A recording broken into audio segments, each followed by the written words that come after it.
Hi friends, ಎಲ್ಲರಿಗೂ ಕನ್ನಡತಿ ಅಡುಗೆ ಚಾನಲ್ಗೆ ಸ್ವಾಗತ. ಇವತ್ತು ನಾನು ಒಂದು ಹೆಲ್ದಿಯಾಗಿರುವ ಹೊಸ ರೆಸಿಪಿಯನ್ನು ಹೇಳ್ತಾ ಇದ್ದೀನಿ. ಇದು ಮಕ್ಕಳಿಗೂ ದೊಡ್ಡವ್ರಿಗೂ ಎಲ್ಲರಿಗೂ ತುಂಬ ಇಷ್ಟ ಆಗುತ್ತೆ. ಮತ್ತು ಇದು ಅಡುಗೆ ಮನೆಯಲ್ಲಿರುವ ಕೆಲವೇ ಪದಾರ್ಥಗಳನ್ನ ಬಳಸ್ಕೊಂಡು ಮಾಡುವಂಥ ಈಸಿಯಾಗಿರುವ ರೆಸಿಪಿ.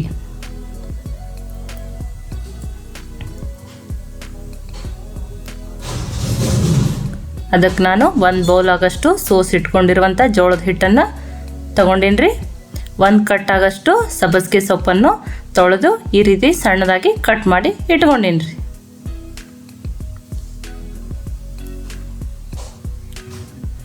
ಈಗ ಒಂದು ಜಾರ್ಗೆ ಇದನ್ನು ಹಿಟ್ಟನ್ನು ಹಾಕೋತಾ ಇದ್ದೀನಿ ರೀ. ಇದಕ್ಕೆ ರುಚಿಗೆ ತಕ್ಕಷ್ಟು ಉಪ್ಪು, ಸ್ವಲ್ಪ ಹುರಿದ ಮೆಂತ್ಯ ಕಾಳಿನ ಪುಡಿ ಅರ್ಧ ಸ್ಪೂನ್ ಆಗಷ್ಟು ಜೀರಿಗೆ ಪುಡಿ,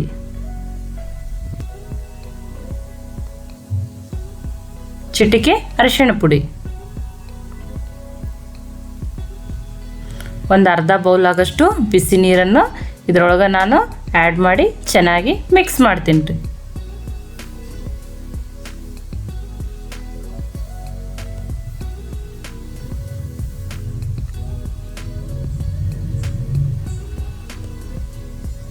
ಈಗ ನೋಡ್ರಿ, ಇದಕ್ಕೆ ಸ್ವಲ್ಪ ನೀರನ್ನು ಹಾಕಿ ಮತ್ತು ಇದನ್ನು ಹಿಟ್ಟನ್ನು ನಾನು ರೆಡಿ ಮಾಡ್ಕೋತಾ ಇದ್ದೀನಿ ರೀ. ನೋಡ್ರಿ, ಈ ಥರ ಹಿಟ್ಟು ನಾನು ಭಾಳ ಗಟ್ಟಿನೂ ಮಾಡ್ಕೊಂಡಿಲ್ಲ, ಭಾಳ ಸಾಫ್ಟಾಗಿನೂ ಮಾಡ್ಕೊಂಡಿಲ್ಲ ರೀ.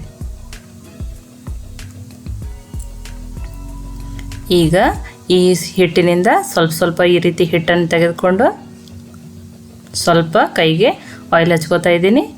ಈ ರೀತಿ ಚಿಕ್ಕ ಪೀಸ್ಗಳನ್ನಾಗಿ ಮಾಡ್ತಾ ಇದ್ದೀನಿ ರೀ. ಇದನ್ನು ನೀವು ಯಾವ ಸೈಜಕ್ಕಾದರೂ ಮಾಡ್ಕೋಬೋದು.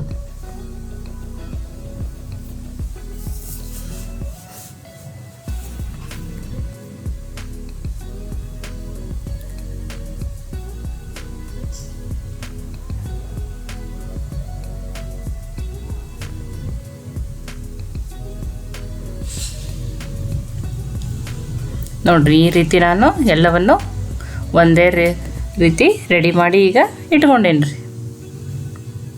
ಈಗ ನಾನು ಗ್ಯಾಸ್ ಮೇಲೆ ಆಲ್ರೆಡಿ ನೀರನ್ನು ಸ್ಟೀಮ್ ಮಾಡೋ ಸಲುವಾಗಿ ಕಾಯಕ್ಕೆ ಕಡಾಯಿ ಒಳಗೆ ಇಟ್ಕೊಂಡೇನಿ ರೀ. ಇದಕ್ಕೆ ನಾನು ಈ ಥರ ಹೋಲ್ಸಿರುವ ಪಾತ್ರೆಯನ್ನು ತಗೋತಾ ಇದ್ದೀನಿ.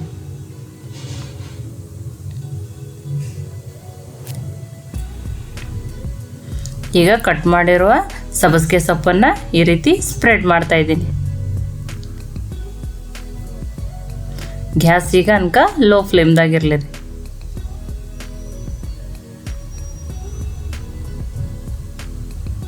ಈಗ ಈ ರೀತಿ ರೆಡಿ ಮಾಡ್ಕೊಂಡಿರುವಂಥ ಪೀಸ್ಗಳನ್ನು ಈ ರೀತಿ ನೀಟಾಗಿ ಸ್ಪ್ರೆಡ್ ಮಾಡಿ ಇಡ್ತಾ ಇದ್ದೀನಿ.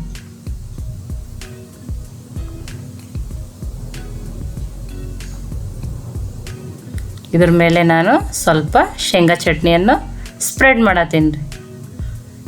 ಇದು ಕಲ್ಲಲ್ಲಿ ಕುಟ್ಟಿರುವಂಥ ಶೇಂಗಾ ಚಟ್ನಿ. ನೀವು ಬೇಕಾದ್ರೆ ಮಿಕ್ಸಿಯಲ್ಲಿ ಮಾಡ್ಕೊಂಡಿರುವಂಥ ಶೇಂಗಾ ಚಟ್ನಿಯನ್ನು ಹಾಕ್ಬೋದು. ಇದಕ್ಕೆ ನಾನು ಸ್ಟೀಮ್ ಮಾಡೋಕೆ ಇಟ್ಟೀನಿ. ಈಗ ಇವು ಸ್ಟೀಮಾಗಿ ರೆಡಿ ಆಗ್ಯದ ರೀ. 10 ನಿಮಿಷ ಸ್ಟೀಮ್ ಮಾಡ್ರೆ ಸಾಕ್ರಿ. ನೋಡ್ರಿ, ಈ ಥರ ಇದು ಈಗ ಸ್ಟೀಮಾಗಿ ಕುದ್ದು ರೆಡಿ ಆಗ್ಯದ ರೀ. ಈಗ ಉಳಿದಿರುವ ಪೀಸ್ಗಳನ್ನು ಮತ್ತೆ ಸೊಪ್ಪು ಎಲ್ಲ ಹಾಕ್ಕೊಂಡು ಇನ್ನೊಂದ್ಸಲ ಸ್ಟೀಮ್ ಮಾಡ್ತೀನಿ ರೀ.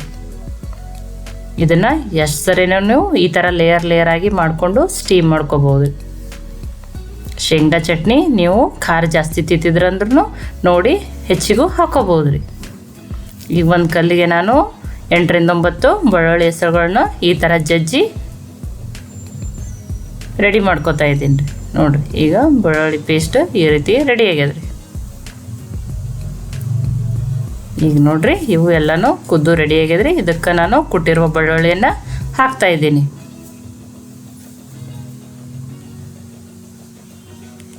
ಇದಕ್ಕೆ 1 ಸ್ಪೂನ್ ಆಗಷ್ಟು ಆಯಿಲ್ ಹಾಕ್ತಾ ಇದ್ದೀನಿ. ನೀವು ತುಪ್ಪನೂ ಹಾಕೋಬೋದು.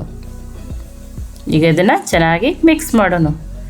ಕನ್ನಡತಿ ಅಡುಗೆ ಚಾನಲನ್ನು ಸಬ್ಸ್ಕ್ರೈಬ್ ಮಾಡಿ, ಬೆಲ್ ಐಕಾನ್ ಪ್ರೆಸ್ ಮಾಡಿರಿ.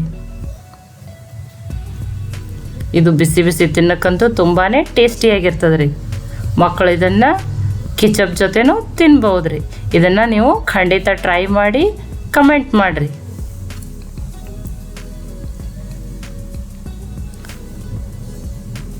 ಮತ್ತೆ ಒಳ್ಳೆ ರೆಸಿಪಿ ಜೊತೆ ಸಿಗೋಣ.